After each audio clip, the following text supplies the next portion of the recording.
Welcome back to Virtual School Assembly. Today our guest is Ricky Sapp. Ricky attended Bamberg Earhart High School, where he was the #1 player in South Carolina and a top national prospect headed to Clemson University. He was drafted by the Philadelphia Eagles and spent 5 years in the NFL with the New York Jets, the Houston Texans, and the Washington Redskins. Really struggling with pronunciation today. We'll get there, Ricky. Today is a motivational speaker and foundation of the Ricky Sapp Foundation. His goal is to empower younger generations to utilize their power and authority to help change the world. Thanks for being on the show today, Ricky. Man, thank you for having me, man. I really appreciate it.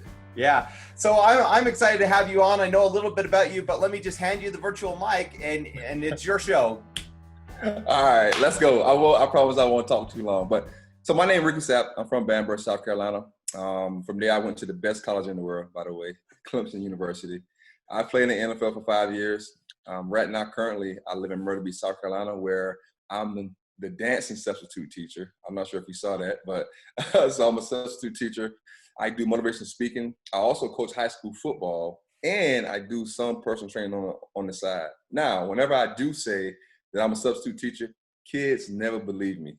They never believe me. So whenever I go speak to kids, I always ask them, do you believe me? And they always say no. But the way I got the dancing substitute name was when I go to these schools and sub, what I do is I ask the kids, hey, who in here can dance?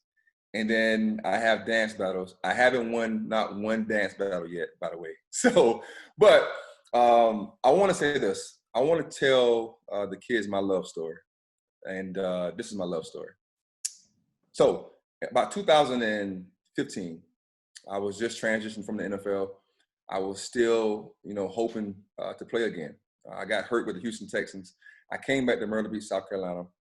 I had the opportunity to go speak to a high school called North Myrtle Beach High School, and I went there. I spoke with them. A couple of days later, one of the coaches reached out and said, "Hey, we would love for you to be a volunteer coach." I looked at the text message. I threw the phone down. I said, "I am not a coach. I play football."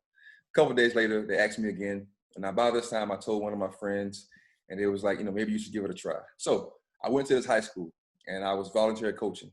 Now, this is going to sound crazy, but as I was working with these kids at North Myrtle Beach High School, I started to feel something, but I hated it because in my mind, I thought that I was supposed to be playing football for a long time.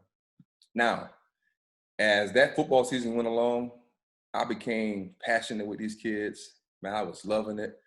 I was so excited, but it was still some days that I couldn't even show up because I was so down and depressed because I was, still transitioning from the NFL, and I was still thinking and hoping that I would play again.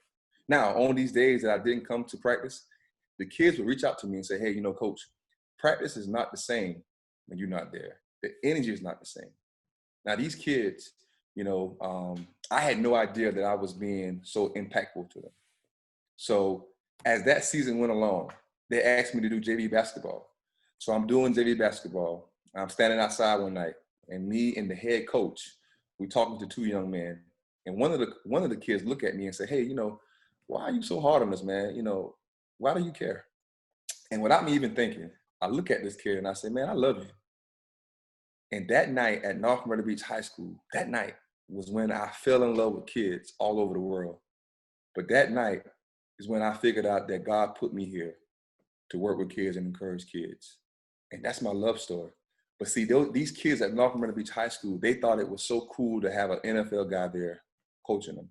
What they didn't know is that they saved my life and they helped me find my purpose. So once I figured out my purpose in life was kids, I tried to put myself around kids as much as possible. But catch this, I figured out my message for kids was, kids have all the power and authority to help change this world and make it a better place than what it already is. I'm gonna say this, and I'm gonna be real honest. We have not seen a generation that has done anything worth talking about. My generation, the generation before us, the generation that can change that is the generation now. This is a very creative generation. Catch this. This is a generation that believes in working for themselves, creating jobs. This is the generation that can make the change that we've never seen. And nobody has probably told these kids this, but I'm gonna keep telling them. they are the generation that can use that power and authority and change the world. It's three things that I tell kids that they can use to implement the power and authority. The first one is be a leader. All right, we need leaders. I know it's so easy right now for them to get on social media and follow what everybody is doing. We need them to lead. The second one is be fearless. Unfortunately, we live in a world where people will laugh at you for doing what's right. So I always tell them, be fearless and just do the right thing anyway. The last one is my favorite one, dream big. Don't ever let small minds convince you that your dreams are too big. And that's my message that I tell kids, and that's my love story that I tell them. That's awesome. Thanks, Yeah, Ricky. man. So now I see behind you your DB. I know this is Dream Big, Live Big, right? Yeah. Can you talk a little bit about your foundation and what you're doing with kids right now? Yeah, so my foundation, it empowers kids, it encourages kids. So what we do with the foundation is this. Every year, we start off the year with my celebrity basketball game, where we have NFL guys come in, they play each other, we raise money for my high school and for the community. Then what we're doing now, what comes next is my football cheerleading camp. That's free. We got free gear. We have NFL guys come in. I got an NFL Pro Bowl cheerleader that comes down and do cheerleading. We can get free gear, free food. We give out awards. Then I have a back to school project where I get 10 girls, 10 boys in Myrtle Beach and in my hometown. I get their hair done. I give them a book bag. And that's the school project. Thanksgiving, we find families, 10 families in Myrtle Beach, 10 families in my hometown. And we go door to door and we hand out a turkey box. And then Christmas, you probably didn't see the photos or videos, but just last Christmas, what we did was me and my son, we dressed up. I was an elf. My son was a gingerbread man. My neighbor was a elf. We had a Santa Claus, and we went door to door to 10 families in Bamberg in my hometown, and we gave out Christmas gifts. So that's what my foundation does. And then, of course, I use my foundation with my motivational speaking. Cool. That's awesome. Yeah. It sounds like you're keeping really busy, even Oh, though, yeah. so you're not playing full time anymore, but you found things to definitely take up your time. That's awesome. Oh yeah. So I want to go back in time a little bit. In high school, you were highly recruited, one of the top recruits in the whole country. If I remember right, you were a 5-star recruit and had your pick of whatever university you wanted to go to. So you were used to being the star in high school. Yes. My experience has shown that people who are on top, life isn't perfect for them. Talk about some of the struggles and the challenges of being the person that's at the top of the pile that everyone's looking to. What were the hard things for you in high school? Well, I think the hardest thing was always having that eye on you. You couldn't mess up. You couldn't be on that football field and not produce. Right. That was one of the main things that stuck out. But also just always having someone in your space, if that makes sense. So early on in my career, I had so many people watching me. And even when I got to college, right. So I was always the guy. But, eventually I went from being the guy to being the hurt guy. And that's where I really started to struggle, because I never got hurt in my life until my junior year in college, and I tore my ACL. So that was an unfamiliar space for me, and right then and there, I think that's where some depression started to build up, and that kind of carried on to the NFL. So I struggled with anxiety and depression for a good bit of my career. Right. Now, with the injury, I know that really set your career back, because even though you were still drafted and had the chance to play in the NFL, you were drafted more on potential. I think a lot of people were nervous about injuries from that point on. What was that process like in meeting with the different teams and talking about what you could do versus what maybe a liability you were with your injuries?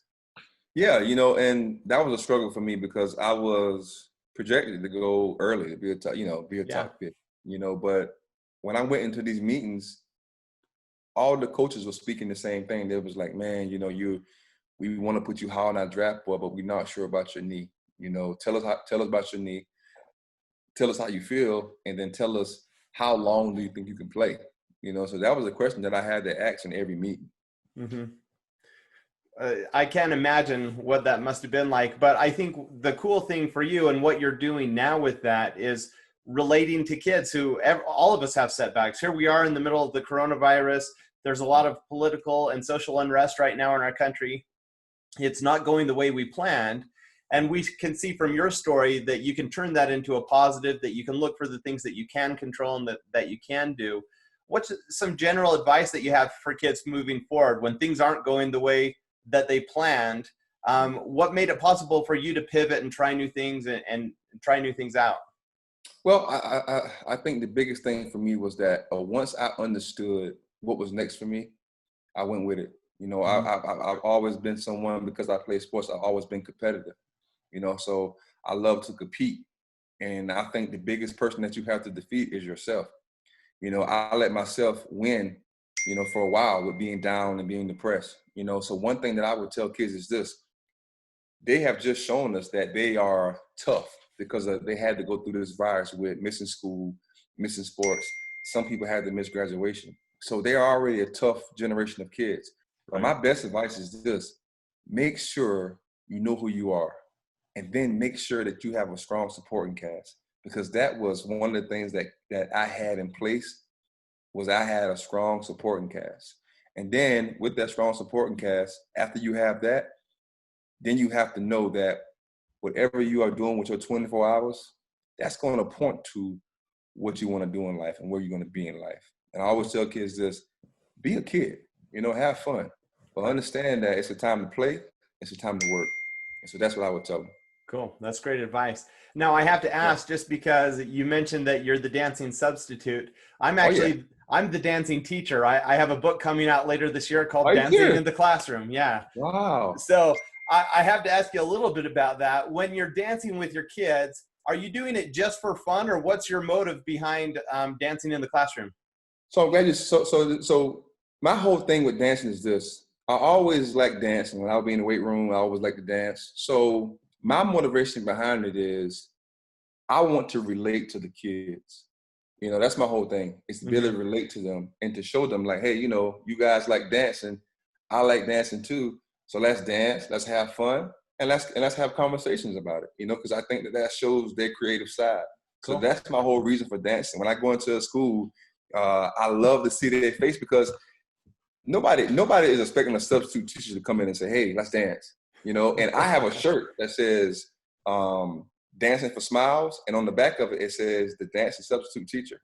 And I wear that in the schools. Yeah, so that's my whole reason behind dancing with the kids. That's awesome. Well, I'm glad that there are kids that get to dance with you. That's awesome that you're providing that service and getting into schools. That's really cool. And they beat me too, bad. Yeah, no, I know the feeling. I go through the same thing with my students. So, yeah. Cool. Well, thank you so much for sharing part of your story with us today and inspiring kids around the world.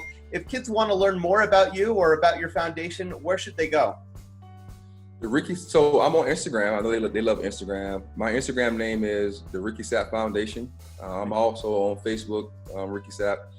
What else? Twitter. I'm on Twitter too, Sapp91. And I have my own website, the RickySappFoundation.com. Cool. Well, we'll link those up in the description. Thank you so much for being here with us today. It was a pleasure to talk to you. You're truly welcome.